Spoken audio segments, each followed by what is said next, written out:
Okay, I guess we're live. Hello, everyone. Welcome to the first live core contributors of the Dstack community call. And today we are with a few members of different teams from FlashBots and Fala and other contributors.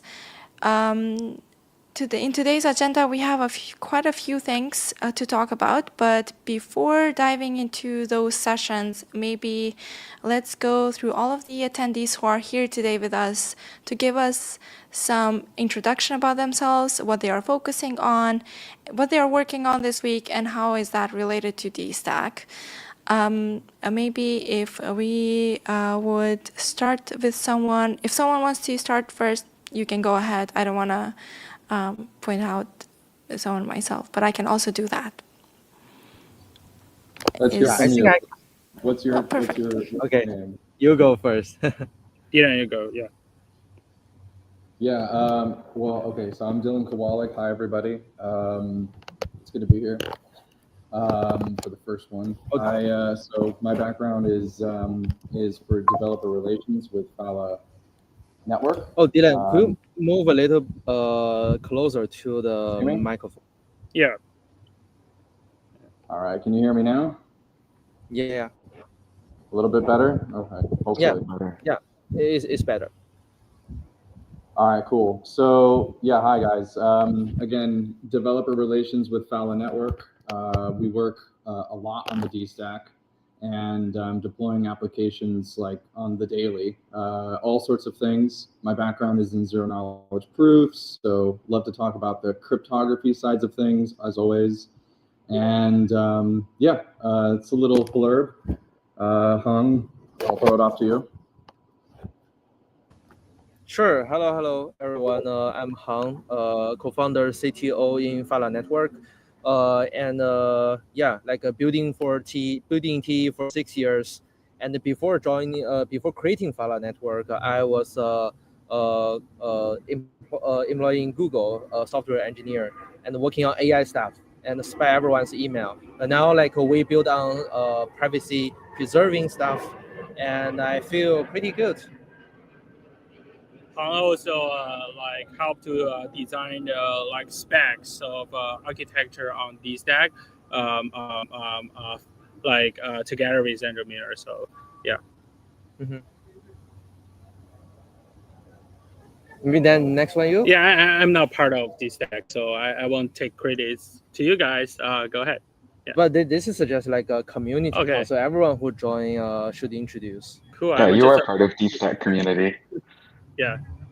Marvin, I'm like Hang. We are co-founders of Fala, and I'm a small contributor to everything else in Fala. So yeah, that's it. Great. Joshua, do you want to continue next after the Fala team? Yeah, I guess so. Yeah, I'm with Fala as well. Like Dylan, work as like a DevRel, and then also work as like help with like integrations and you know, helping clients build out on Dstack and how to utilize Dstack.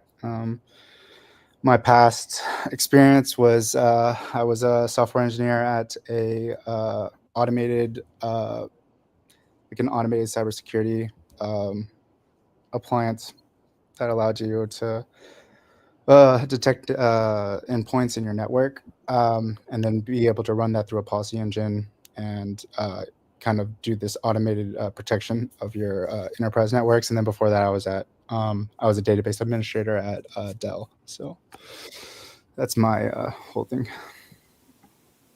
Great. James, do you want to go next? Yeah, I'm James. I'm just starting to do some work with FlashBots X around for TEs and sort of different pro-social interventions that we can use with them across social media and other things. Previously the founder of a venture-backed startup called Autobiographer, which helps you, interviews you about your life and helps you write your life story. Before that, I started a super PAC to fight Trump in 2020 using data science. And then before that, I was at Facebook for 6 years as a product manager, working when I left on elections integrity.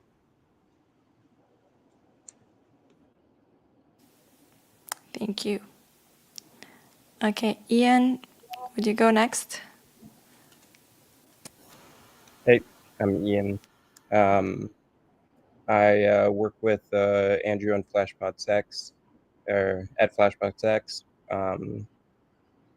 My background is DevOps and like server administration style stuff, but I've been working on building some software that should run on Dstack.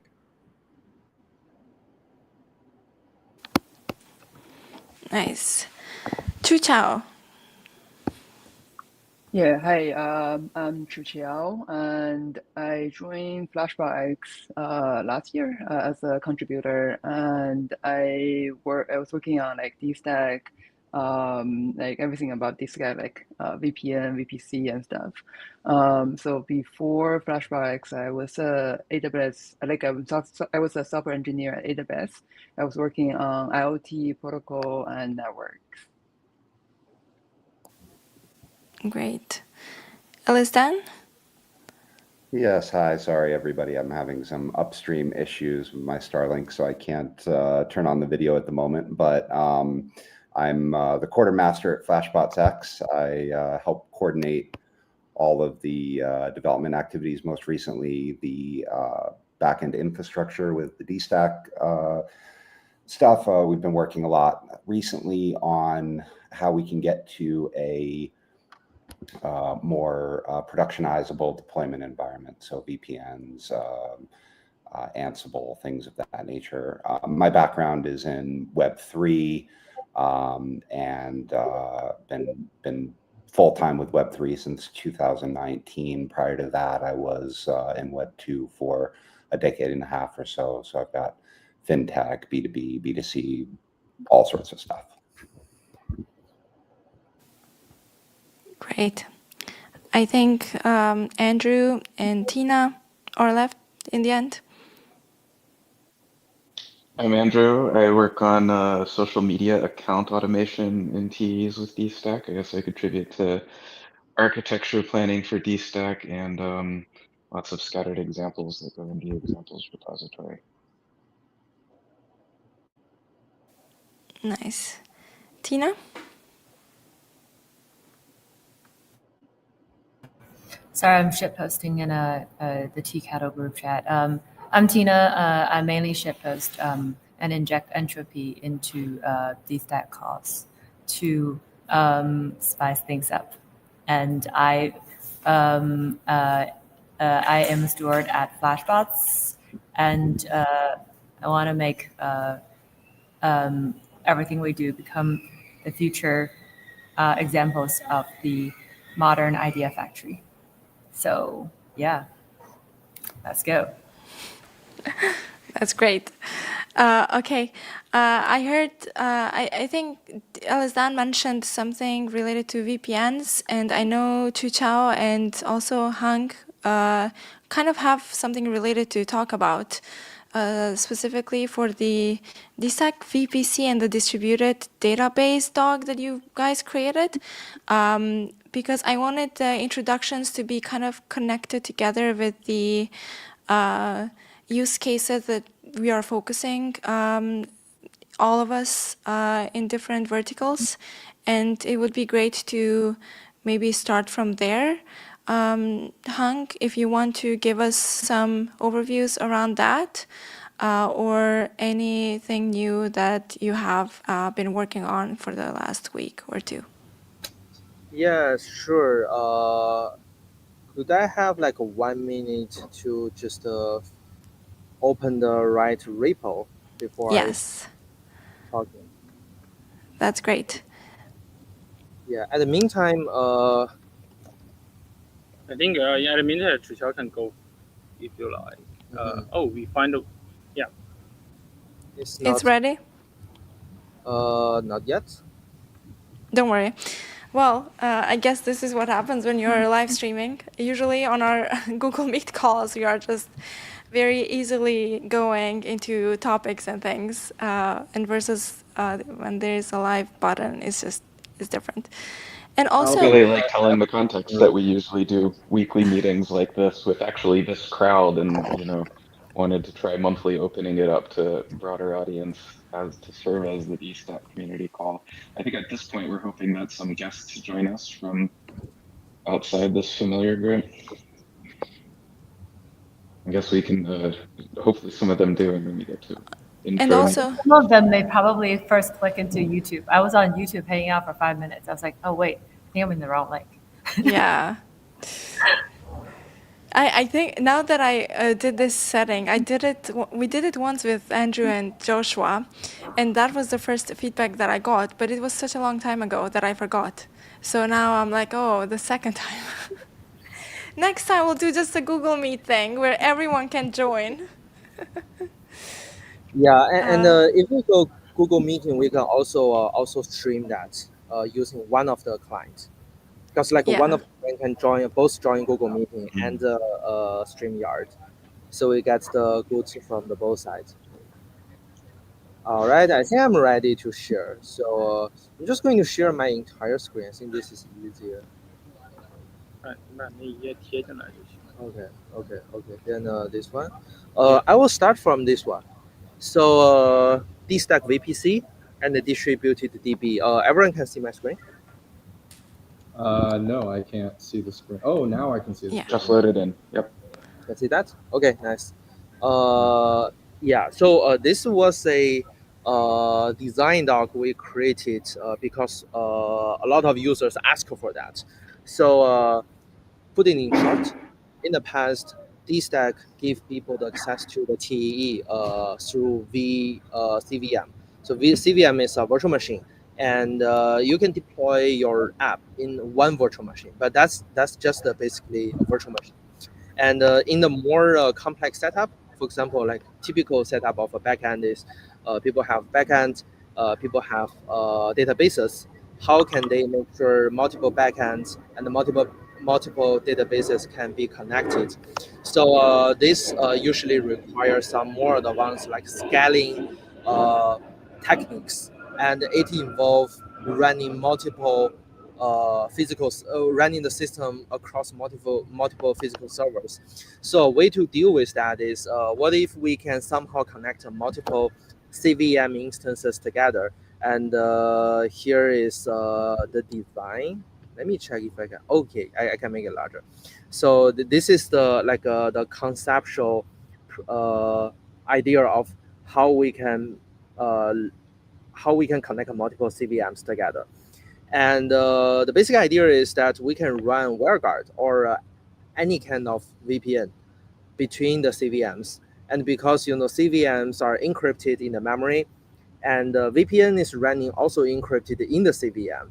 And as long as we can secure the connection between the VPN, then we have a real private cloud network. So that's why we also call that a VPC. VPC is a concept used in the cloud to have a private network so that you can deploy multiple virtual machines and connect them together. And the idea is that once we have this VPC network, we can deploy databases, we can deploy backend, and we can have like a load balancing between the backend. We can have redundancy on MongoDB. So yeah, everything of that is the background. So there are a bunch of details, but I think we don't need to touch too deep into that. So I will just jump into the latest progress. Yeah, we dial in from the Santa Clara Convention Center. This is their rooftop, so that's why you hear some noise of some plants. Let me change to another.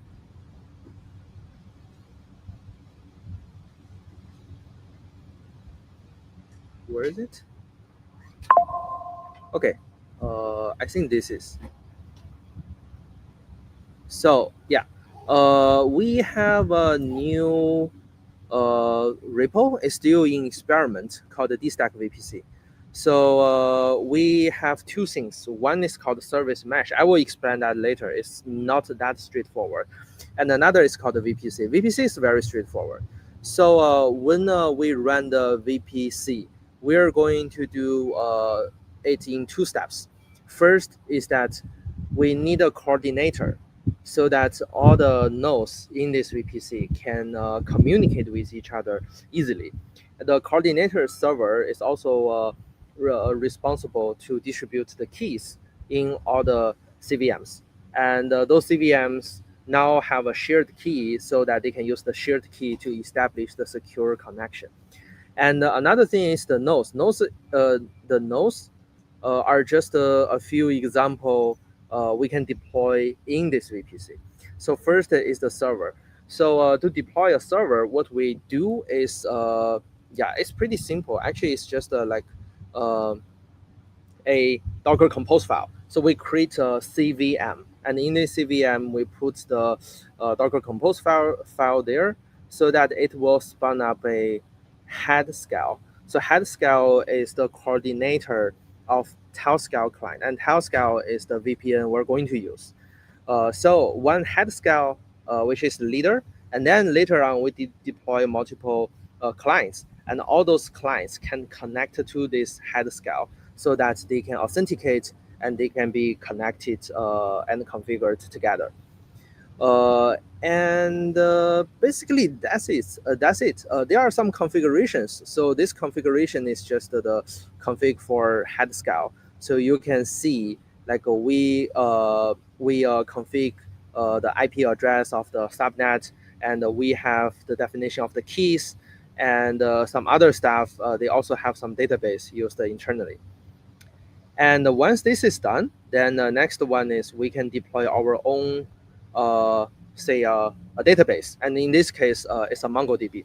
So how to use that? We need a tail scale. So tail scale is the client. So this is how it can connect into this VPC. And on the other side, we also have a bootstrap agent. So bootstrap agent is a script we have written to configure all the databases. And if we put them together, and of course, MongoDB, this is the database we are going to use. And just copy paste this Docker Compose file so that whenever it starts, it will connect to this tail scale. And we have the script to configure the distributed network of the MongoDB. And in tail scale, I think one interesting thing is we give it a, let me check. I think there is auth key. And let me check where's that.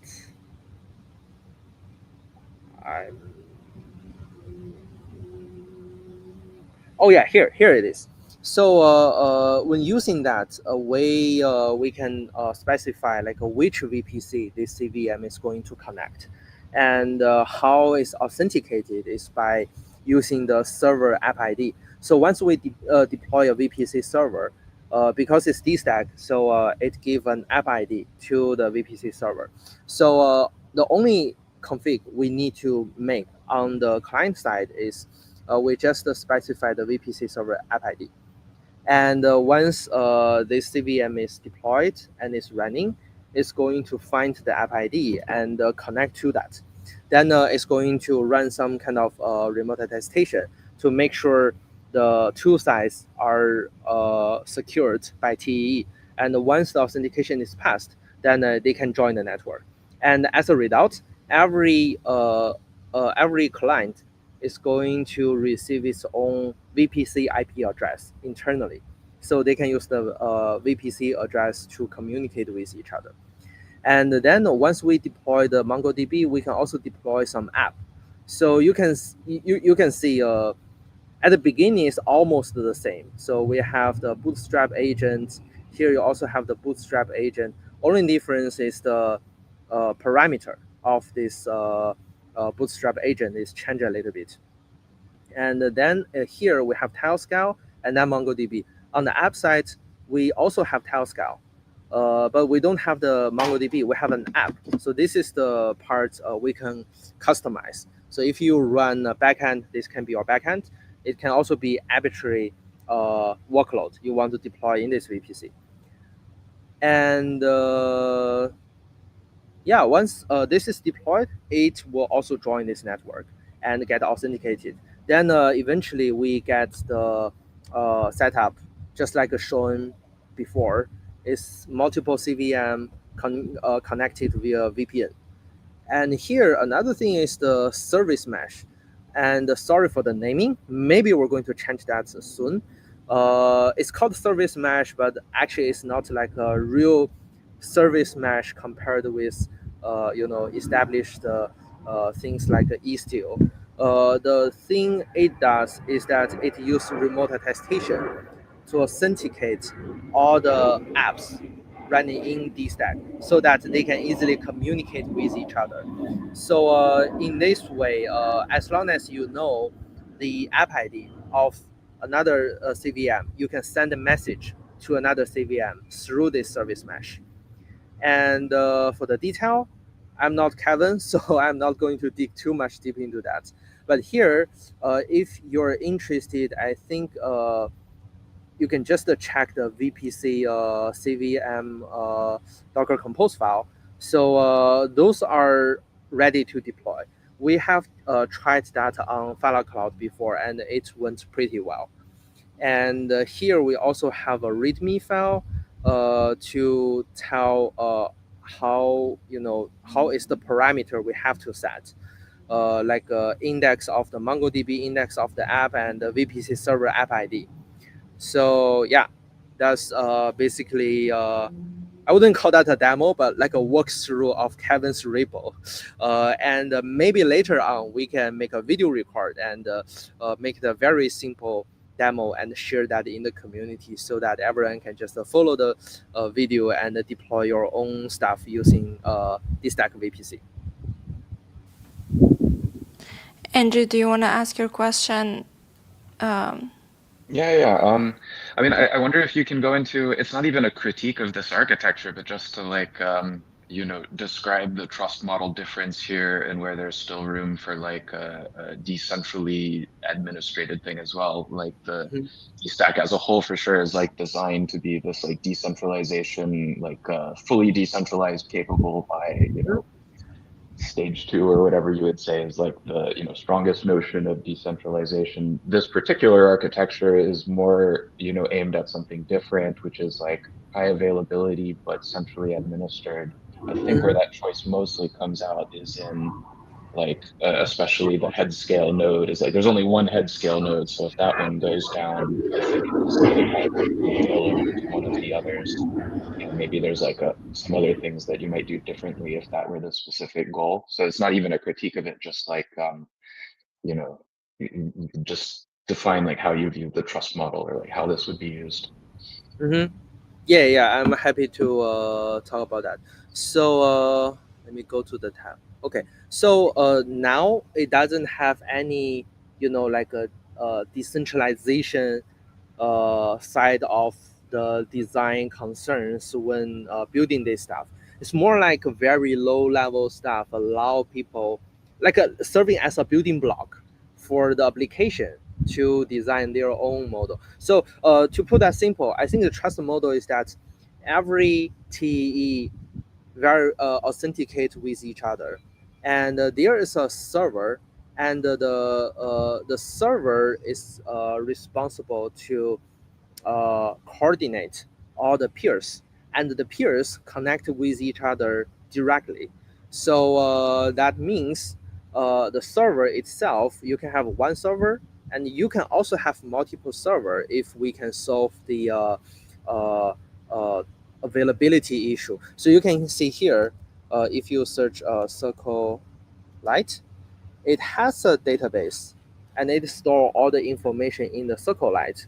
So, but this is also replaceable, right? You can we can say replace that with an external service, and the external service can have redundancy so that there's no single point of failure in this server. And on the other side, the clients redundancy of the clients is considered to be maintained by the user. So you can have, say, a redundant database deployment in the client, but on the other side, the client itself is just a network of the peers. they can choose which peer can join this network and which peer cannot join this network. And the interesting part is here, we have, where is that? Okay, it's here. We have an environment variable called allowed apps. So now for easy development, now it is set to any. But actually here, we can give a list of the app IDs. So that means the server can control who can join this network and who cannot join this network. So if, say, you want to build a fully decentralized version of that, I can imagine, first of all, like the allowed app shouldn't be specified by any single person. Instead, we should use like a smart contract to read all the whitelist from the blockchain and then feed it into this API server. And at the same time, we can have multiple servers running in some way, and they share the same database. But I'm not thinking about how to bootstrap, the redundancy of the database now. But if, say, we have the setup, then we have blockchain-controlled authentication server. And this server is also responsible for coordination between the peers. Then the peers can just, anyone can run a peer and join this network as long as they have the right app ID. So yeah, that's basically all I want to say. Do you think there's anything missing in, like the secure model or trust model? What about like configuration changes or like dynamic adminning of it? Like how would that work? I think in the current implementation, all we can do is to specify the allowed app during start. So we need to change the code in order to support a dynamic whitelist of the apps. There is a question from Chu Chao. Not sure if you can see it hung on the screen. Yeah, if I switch back, yes. Technically, we can replace the allowed app with on-chain camps wrapper. Yes, of course.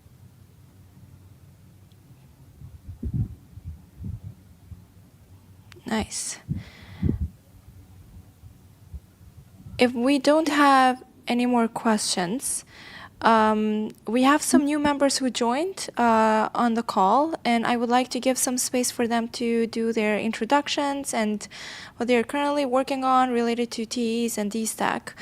And yeah, some of your names you don't have really names on your tags, but I'll just call you by your nickname. FM, if you would like to give us an introduction, would be great.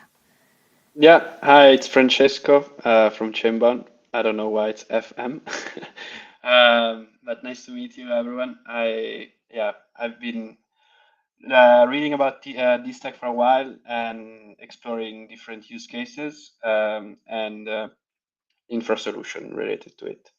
Still nothing, let's say, concrete about it.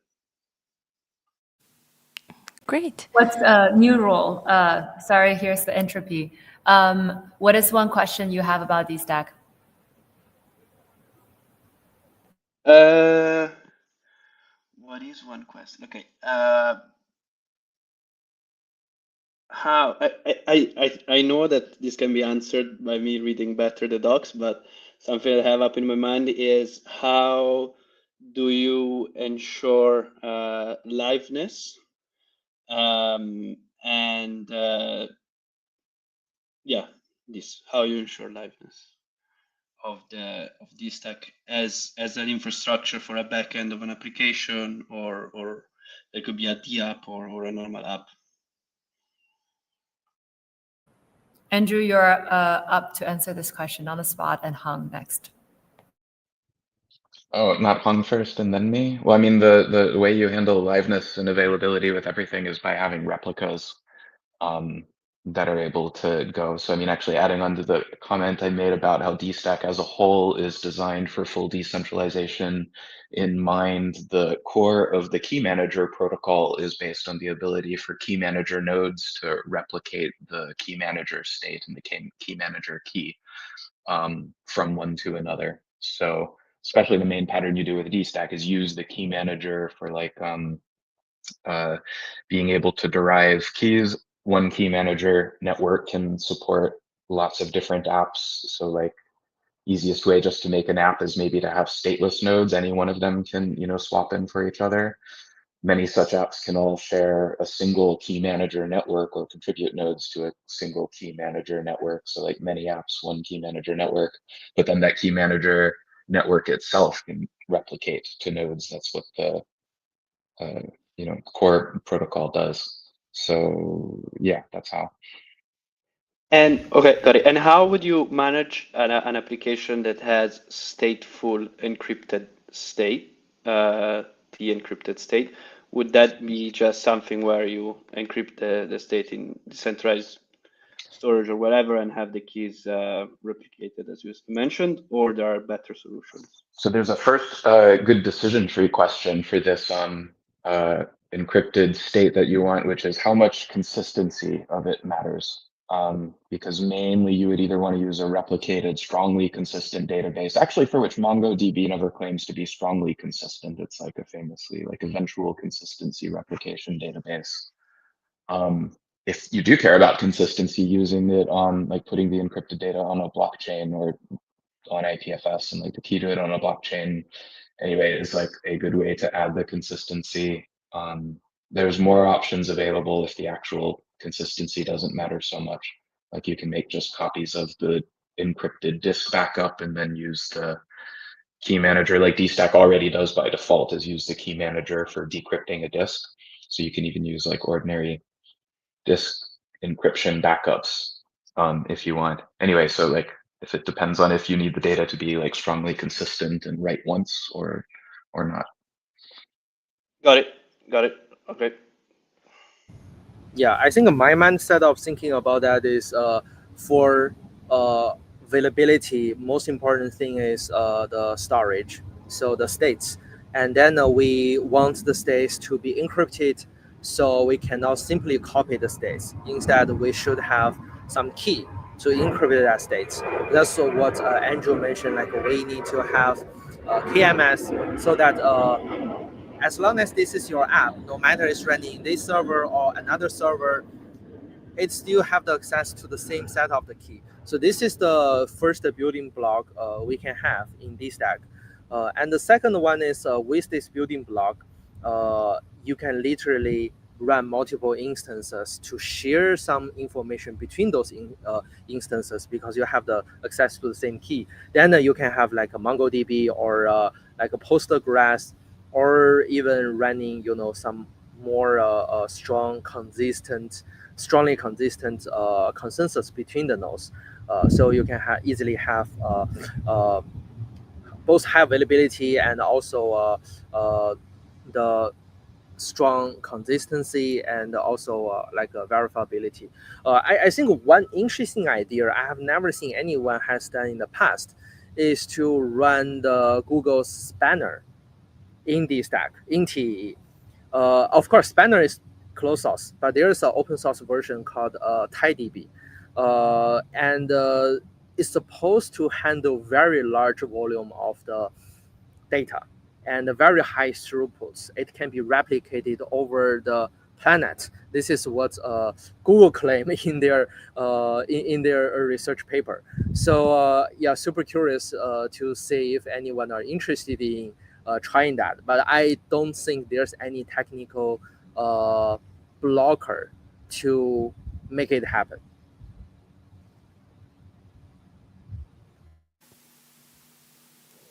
Nice. Okay, to continue the introductions, maybe SSDD can go next if you're available to do that.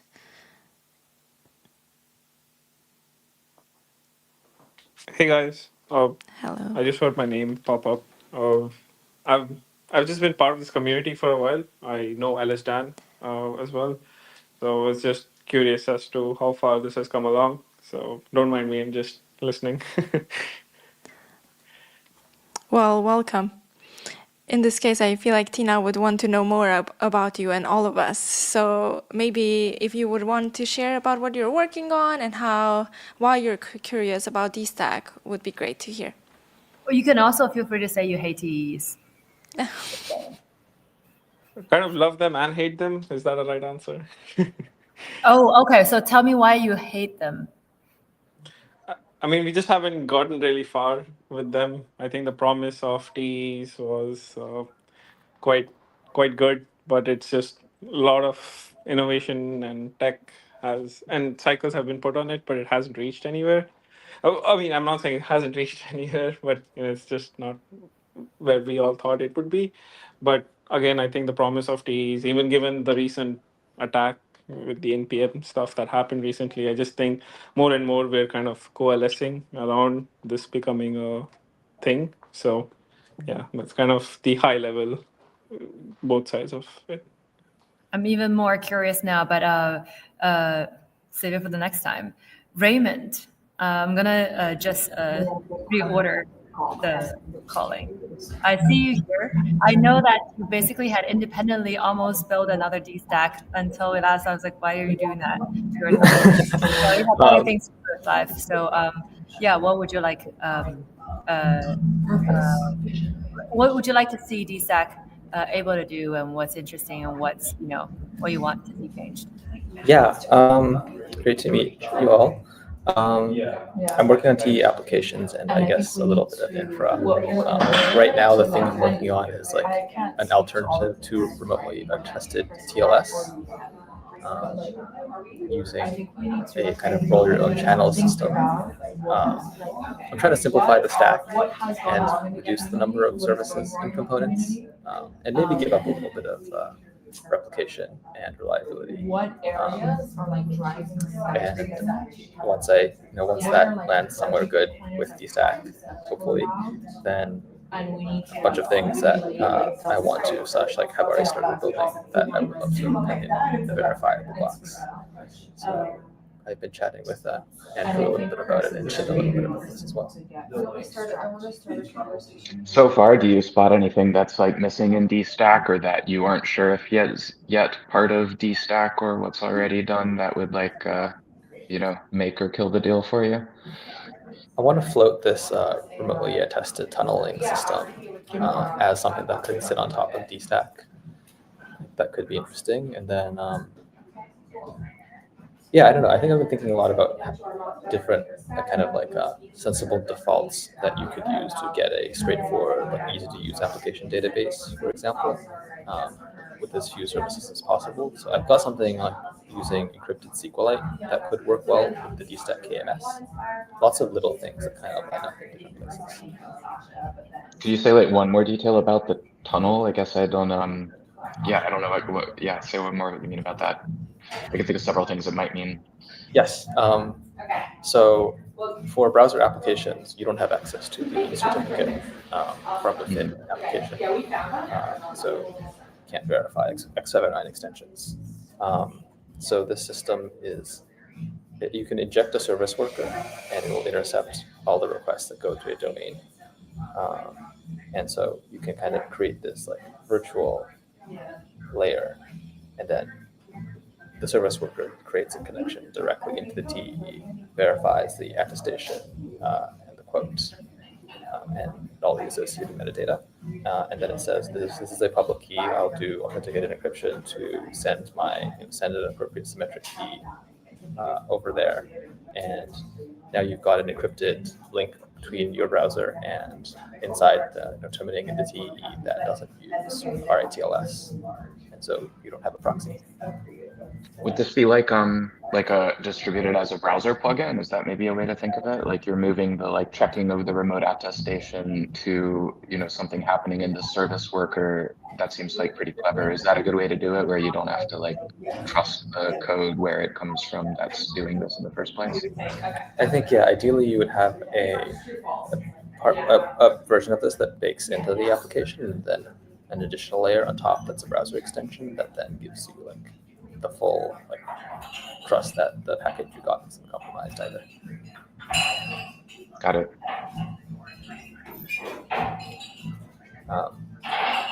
Yeah, I saw Dylan had a question as well, so I can also respond to that if there's any more specific there, or maybe that was enough.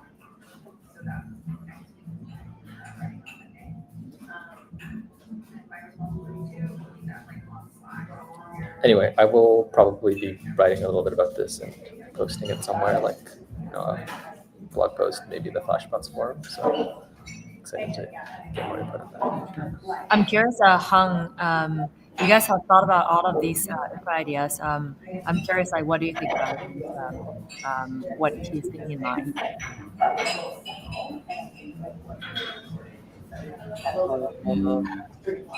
I'm sorry, I'm lost a little bit of demo. Could you repeat, the last question?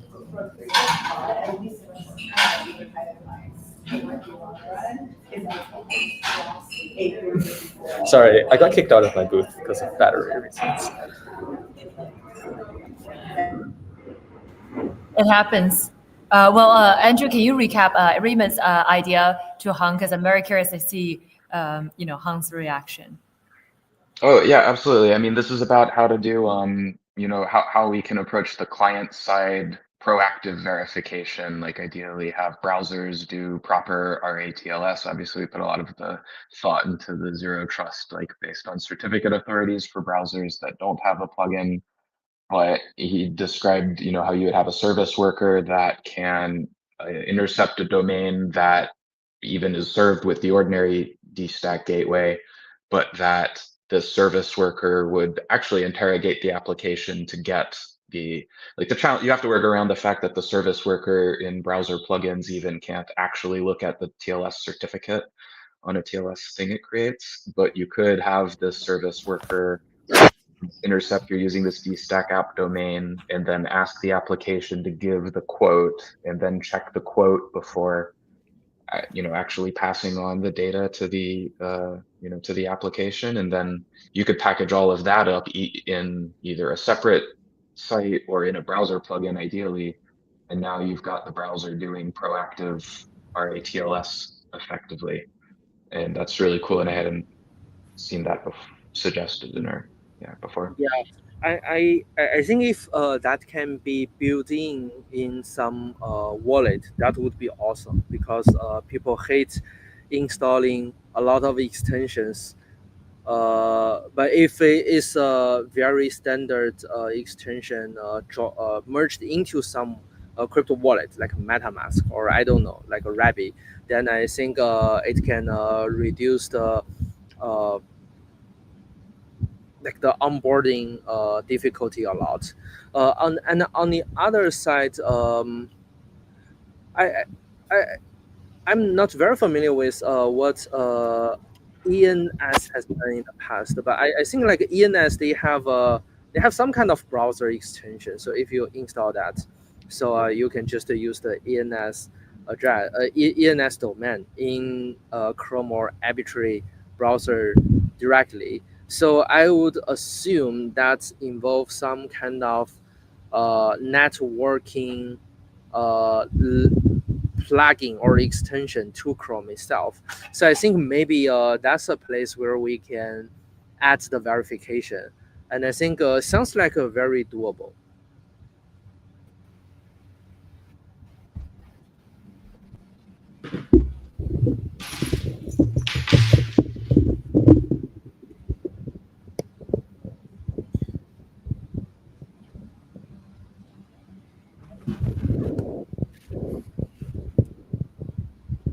Well, I see you're back at the booth now, Raymond, so your audio quality is good, and you could feel welcome to reply if you want. Yeah, I think it's theoretically, conceptually makes sense. I'm re-implementing a little bit of your code right now. I think the QVL, the decap verifier, I need a version in TypeScript, which I know a few people have tried to do. So, I think I'll be the third to try. So I may reach out to you about that. And yeah, I think an extension would be awesome. if there isn't an extension, I guess we're trusting the browser payload, which feels like I don't know. This is like a problem with all kind of DApps, is that you're trusting the browser. So I think so. Trusting the browser is, of course, what everyone is doing right now, and the Dstack gateway gives some kind of guarantee, so it's better than a normal a normal domain, in the way that we make sure only the TE has the access to the certificate issuance, and of course, like, people still control the domain, and we have a way to make sure when a switch is turned on, you cannot issue, like, temporarily the domain is controlled by a TE. As the domain owner, you can still turn the switch off. But on the other side, if, say, we can have a browser extension or whatever, or even like a Telegram bot, you can subscribe to the Telegram bot. Then if that switch turns off, you can receive some notification. So that's another way to mitigate the risk of centralized control of the domain. I'm also thinking about maybe a more I think a more smooth way is that we can even build a VPN for network access. So you can imagine, like, you can install the browser extension on Chrome, but you cannot do that on iOS. But if we can have something like a VPN, but that VPN only take care of some special domain that's controlled by the TE, then I think in the VPN itself, we can run all the verification. So for the users, the experience will also be similar to their daily usage, instead of something completely new. So they just install some VPN and turn on the VPN, then everything's good. But the VPN is not a real VPN. It's just a client running locally to add the additional verification on top of the normal connection. So there's no VPN. It's just that we just use the VPN interface to add more verification there. Yeah, could be cool. Yeah, I think I'm thinking about a lot of this with the perspective of, like, how can you get a TE app in the hands of 100,000 or 1 million people? But like layers of trust are helpful. Mm-hmm. Nice. I hear the demand. Maybe because the VPN idea is just what I come up. I just dump in my mind. So maybe later on, I can also put all my thoughts into something and share that in the Dstack community.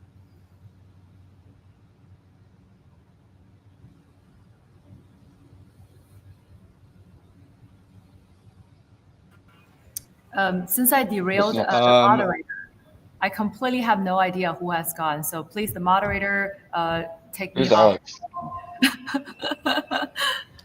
Can you guys hear me? That's my number one question. I've been trying to speak for like 15 minutes. For some reason, my microphones won't work, all of them. Oh, I hear you good now. But Raymond, yeah, thank God. Okay, so so for 15 minutes, I was trying to ask you, Raymond, the virtual layer. Okay, I just wanted to understand you talking about this a little bit more, because what you're talking about is like awesome when it comes to scalability of, like, I guess the domain.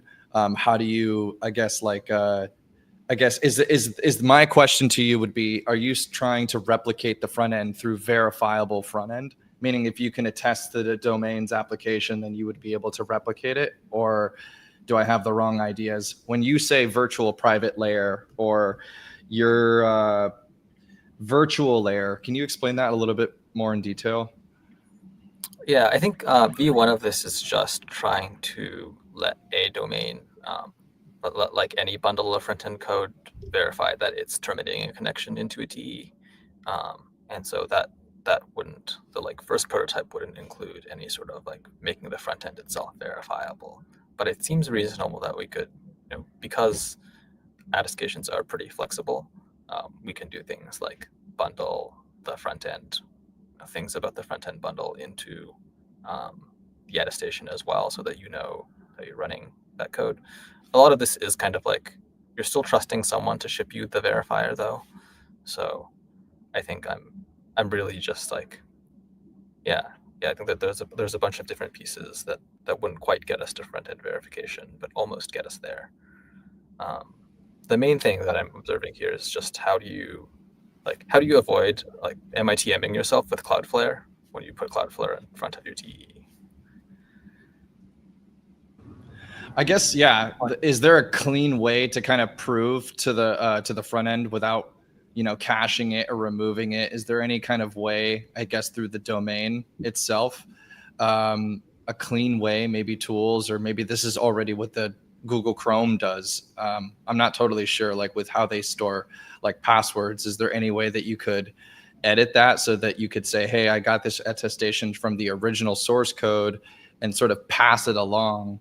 That way you only have to index into the domain. So then you could just pass the same attestation from start and then replicate it to some sort of finish. At least that's what's going on in my head. When you say sort of virtualizing the metadata layer, you only have one attestation and then replicating it across multiple, there's subdomains, right?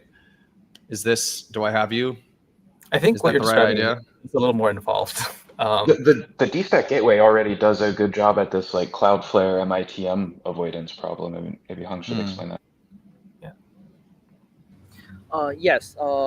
In Dstack, we have a way to allow people to combine Cloudflare and the Dstack, but the way to do that is it always use the direct connection instead of Cloudflare as a proxy, because the reason is we run all the TLS endpoint. I mean, like all the TLS handled by Dstack terminates in the TE. So it doesn't break the TLS unless you really add another layer on top of that. So for example, one feature we have is called the Dstack customized domain, and I think there's a package called the Dstack Ingress. You can add it as a sidecar of your program running in the TE. What it does is you give it the Cloudflare API key. It will access your Cloudflare to change all the DNS configuration as well as the there's a special record called the CAA to prevent anyone accessing your domain to issue the certificate on behalf of someone else beyond the TE. So that means only TE can control the certificate issuance. And during this period, only TE has the access to the certificate, and you cannot issue another certificate because it's guarded by the CAA record. And in this way, if you don't intend to build something as a man in the middle, then all the traffic from the user to your TE app is end-to-end encrypted, and only the TE knows the key. So I think in this way, this is what Andrew mentioned. We already handle the man in the middle attack. It doesn't prevent people to really run a Cloudflare proxy on top of that. In that case, I think it's just like a more education. We need people to know what is the secure way to use that.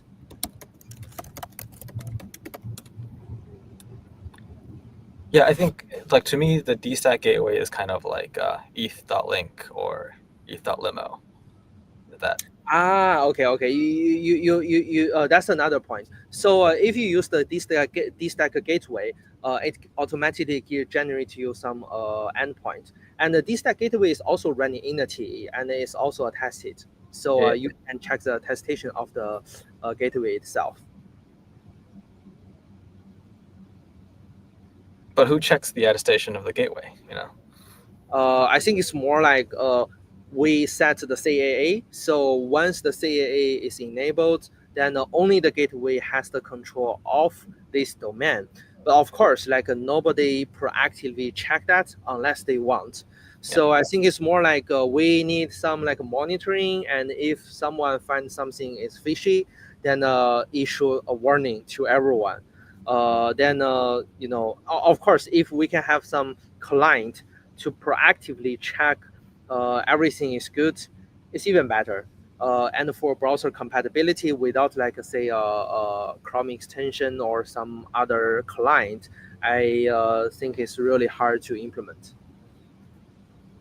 Yeah, we're kind of it's fighting the fundamental limitations of browser trust. Exactly.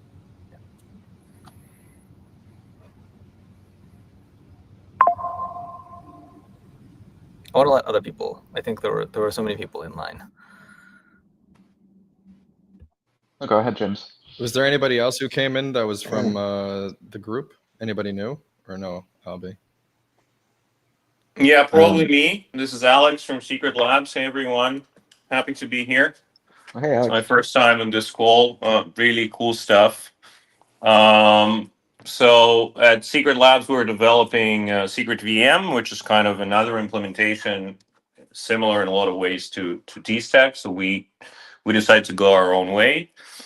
And it's similar in a lot of ways. We're maybe putting a little more attention on like developer experience, like GitHub integration and features like Teams and stuff like this. We want to work together and we want to contribute. So we're already talking to the Fala team about contributing our verifiable message signing to Dstack. So happy to be here and learning new things. Very cool.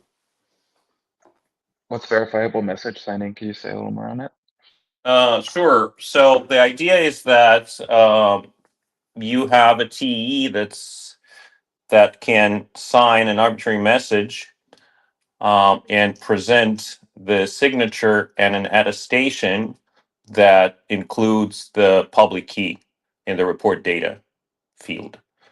So, and then you can post this message anywhere, forever, and then anyone can verify that this message was created by this particular attestation or a machine having this particular attestation, even if the machine is not even running anymore.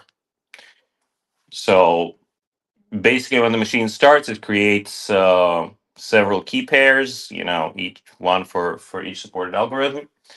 And the guest Docker only gets access to the public key and to the attestation, or several attestations, each of which contains the public key. And then the secret VM runtime has this method that can only be called locally from inside the Docker that receives a message and signs it and returns the signed one. Does it make sense? Yeah, that makes sense, and it seems like it's like a format or standard even for packaging together the message and all of this like relevant quote and signature stuff. Is that right? So it's like portable and long lasting. Yeah, exactly. Portable and long lasting. And the use case is like one of the cool use cases we had with a team called Quex.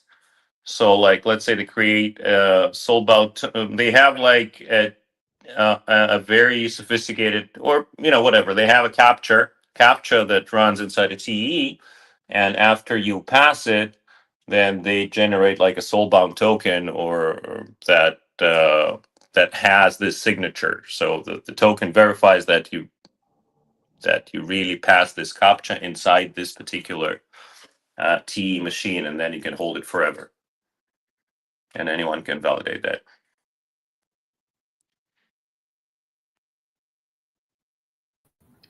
Do you have a Dstack question? What's something that you would want to learn about Dstack that you don't already know from? Nothing specific yet. I mean, I will learn more about the VPC. I looked at it before a little bit, but looks like it's progressing really nicely. So yeah, no specific questions right now.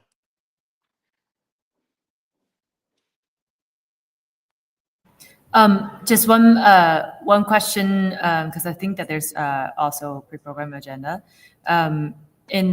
for Alex. that what is the one thing that you learned from many years of experience with building Secret, in terms of what you would like to see, complementarity, this differentiation, and or lessons that we should avoid with Dstack? Wow, that's a loaded question. Well, I guess I can say something, generic, that we need to foster cooperation and working together, rather than hiding things and working in silos. So I'm saying that although we do have our own implementation of confidential VMs, and we're continuing to work on that, but one of the goals is to contribute more to the community of whatever we can. So I think the lesson is that by joining forces, we can get to much better results than on our own. Awesome. Thank you for also joining and sharing. I'd love to have more late night chats about and explore a bit more substantively next time. But thanks for sharing. Back to James. Happy to share. Thank you. Yeah, Raymond, I have a question about the direction you're talking about. Because I'm still kind of getting onboarded to Dstack, so I'm just trying to understand. So the problem that we're talking about right now is that we don't have any understanding once we get to the browser level that the attestation has happened, and so people we kind of lose trust in the last mile. Is that the problem that you're trying to solve? I think that's part of it. Part of it is I'm just trying to make a system that's like a single TDX VM rather than a multi-TDX VM system. I was just thinking in terms of the solutions that I was hearing around, like browser plugins or browser extensions, or like a VPN or something like that. Like if anyone has talked about sort of like a system of canaries that do attestation, and like maybe shown an iframe on the site as an example, that the attestation has happened recently, such that like you can have many, many different canaries and sort of like a decentralized network that show, very recently there's been an attestation that the code is actually the code that's running. Yeah. Yeah, like CT log monitoring, but like heavier. Well, I'm thinking that if we can do the verification, I mean, theoretically we can do the verification locally, but at the same time we can also do the verification outsourced to someone else.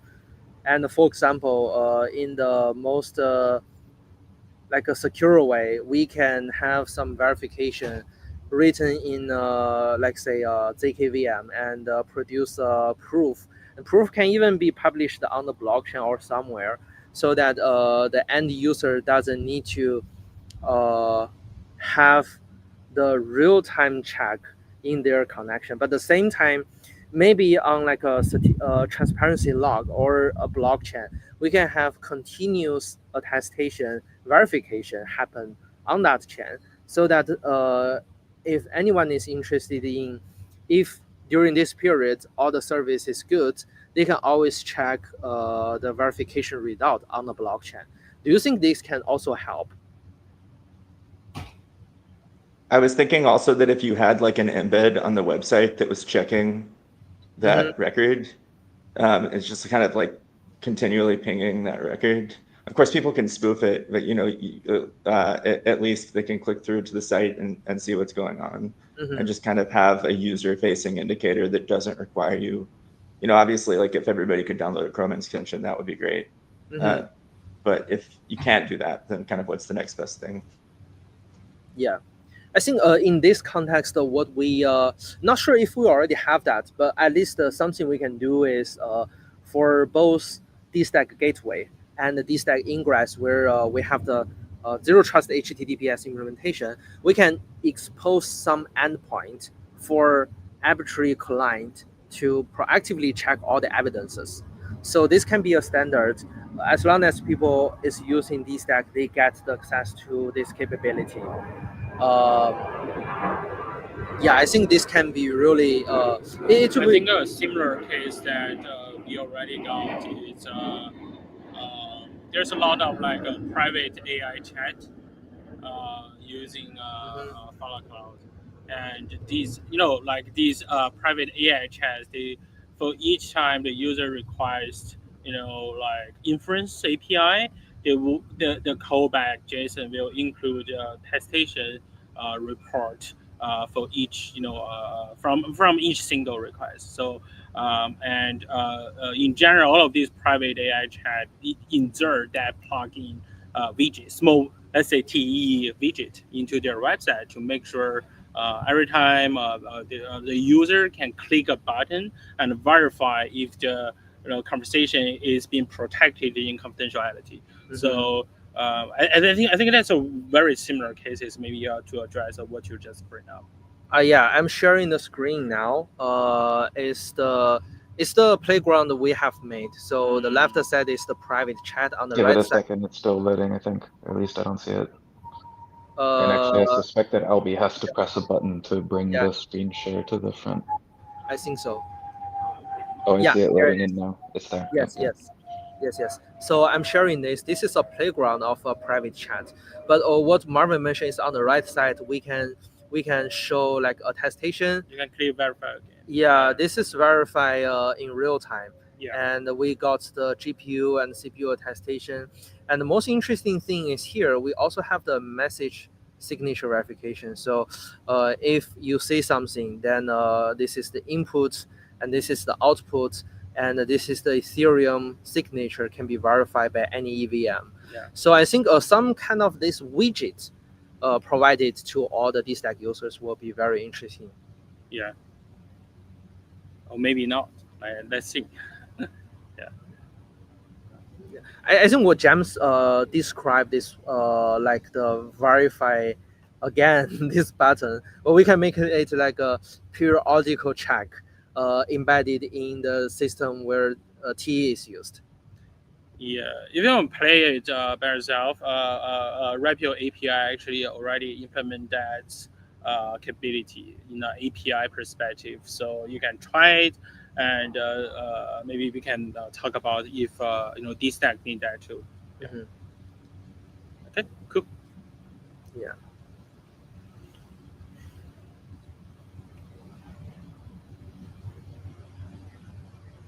That's awesome. Thanks for sharing. I just got back. Ian, you will be added again.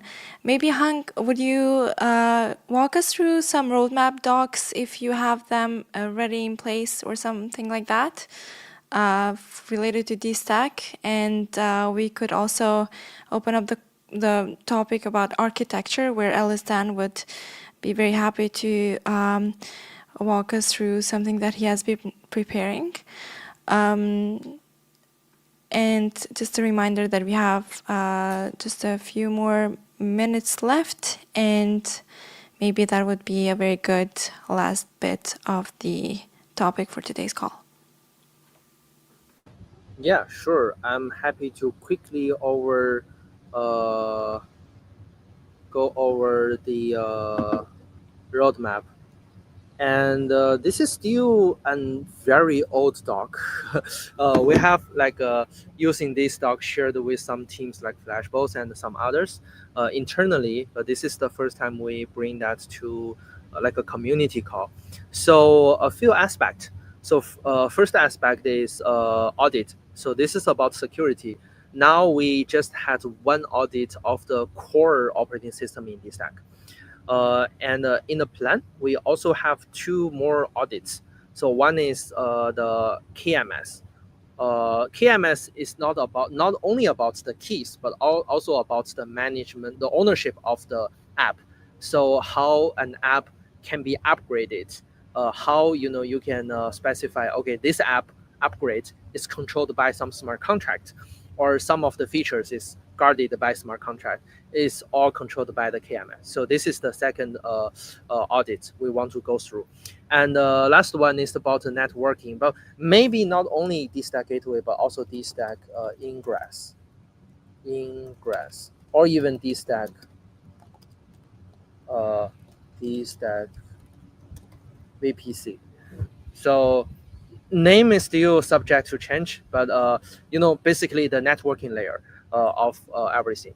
So this is the first thing on the roadmap. And the second one is, there are a lot of things we have done in the past, like GPU support, better verification in KMS, and I think some of the next to-dos is around, I think it's here. So Dstack, well, Kubernetes integration, or I think a better name can be Dstack orchestration. Yeah, orchestration, or we can call that like a Dstack microservice. But the idea is the same. How can we support the typical microservice architecture in Dstack? And the industry standard is Kubernetes. So we have shared a talk in the previous Dstack meetup about some ideas around Kubernetes and the Dstack integration. And another effort we're trying recently is the Dstack VPC. So either way, we want to make sure not only small hobbyist project, but also very serious enterprise level project can be deployed in Dstack and secured by Dstack. So this is another big stuff we're going to work on, and I think it will take maybe from half a year to 1 year to fully get there. But in this process, I think there will be a lot of like interesting ideas, and we can progressively upgrade the current Dstack to approach this goal. And this is second one. The others, I think a lot of things is around like stability and the reliability of the product. So including more tests and better light client support in Dstack, so that the communication between the TE and the blockchain can be more secure. Some like improvements on the building system. Now we're using Yocto, and we know like MCOSI, always don't know how to pronounce, can be another thing we can consider to use. And also those are just general improvements in the quality of the repo. And another thing I think we are working on recently is to make Dstack open source repo as a product. So better documentation, better contribution guideline, better communication building. So this is like our communication call, community call is a part of this effort. And how about the others? I think in general, like from Fala's team perspective, feel like the request or demand for Dstack is, as you can see, it's a very long list, right? Like there's many works need to be done, but the manpower that like the engineers that fully dedicating in Dstack is personally like not rich enough yet. So all of you like who are in this meeting, from Flashbot to Near, to Secret, like any contributors will be super helpful. To co-building Dstack together, because so far it's just majorly Hang and Kevin working on like most of the requests on this list. So we have to pick up the priority very carefully to make sure what we shaped is actually valuable to our people. So looking forward on the community boost up for contributions. Yeah, and I think maybe Andrew, you can hijack here to share a little bit about the Dstack example repo. Yeah. And this is like how we can move some contribution from at the beginning. We can put it in the application layer, and then once everything is more finalized, we can move to the lower level. Yeah, that's right. I mean, I would I guess I can try to turn on a screen share for it, but just go to the Dstack examples repository. I think that's a really good place to get started with this. Not only are there at the first level, like the Dstack examples repository is like has a lot of useful tips and tricks and starting points, as well as like use cases that are already there.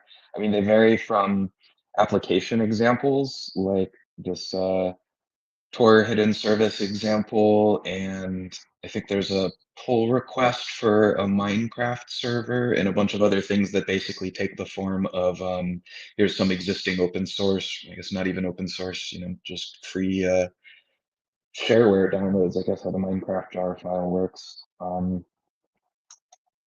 They're of the form like take some existing open source or otherwise package and run it in Dstack and see what you can get.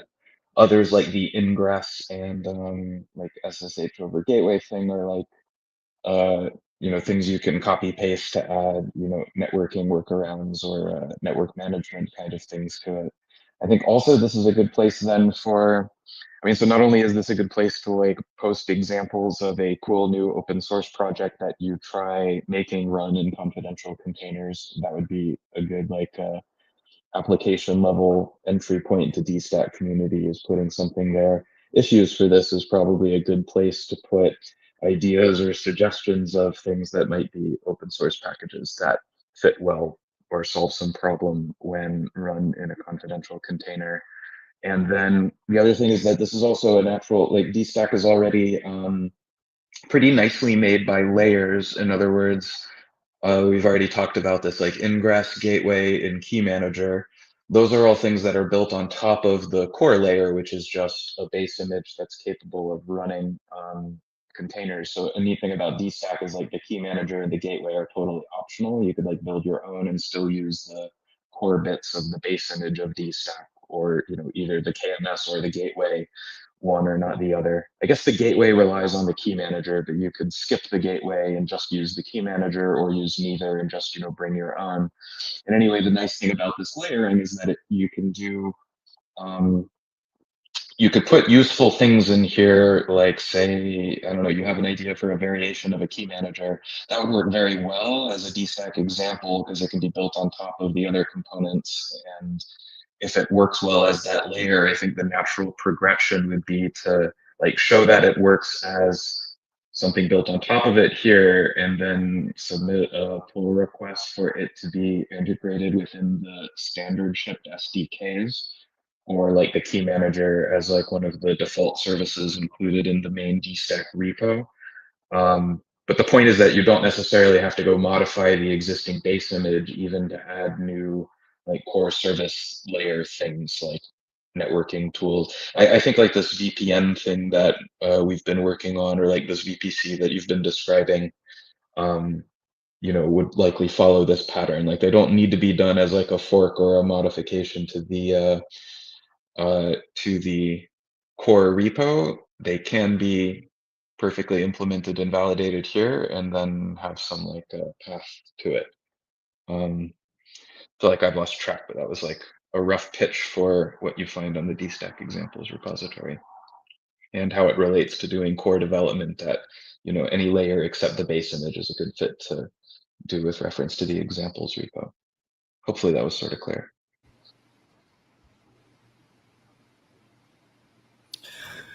Yeah, I have a question about the criteria of the Dstack examples.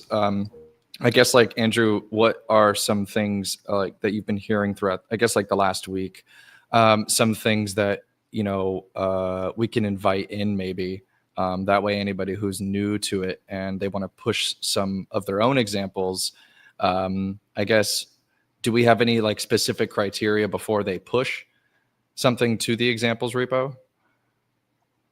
Boy, that's a great question. I mean, I would hope that this to go a little bit dynamic, like add more constraints once there's a bunch of, traffic and PRs there mounting up. I guess I have in mind what I think would make good criteria for the examples. So, I mean, and maybe not even all the ones there quite, fit what I would want there, but I would love for each example to have like a very clear, like security goal that it gets out of it. That's like nice and articulated. Like I was just talking with Albie about how on one level I'm really proud of the Tor hidden service example because it's very cool and it's like it does something interesting and clearly decentralized, joining a peer-to-peer network. Using Dstack, so I think that's cool. On the other hand, it's also not quite finished. Like it's not a real application using a Tor hidden service, so it's not quite explicit like what the security model is and like who you have to trust or not. So, the main thing that I hope to get out of examples is usually security model clarity. So I would want to try to like enshrine that as, the main, requirement that I would definitely include if I were reviewing anything for, Dstack examples, but how much of a hard line to do of that, and if, I can even live up to it is maybe to be determined. I guess along those lines, one thing I know about the examples is, with Dstack or with, reproducible builds for Docker containers in general, like there's an app, first you just get it to work. And then maybe you go and add pinned hashes so that your Docker Compose is actually immutable and fully describes, the content that's there. And then, the next step after that is make sure all of the dependencies or anything that you use are, well replicated versions, like they're Debian stable versions, or, that they're like, stable versions, so they're not going to have bit rot, even if the hashes of them are mentioned. But like going through all of those steps, is there's several steps to it, and I don't think for the examples I've put up there, I haven't even gone through the, making the pinned hash versions on those, even though I know it's good hygiene to do so. So I would both not want to make the examples seem like, oh, to do anything with Dstack, you have to go the full way of finishing, making reproducible and long-lasting archive builds of everything. And yet I would also want to set a good example of showing, well, if you do want to go take that step, it's, here's some examples of how. That's not even a firm policy. That's like a dilemma that I don't have a decision on.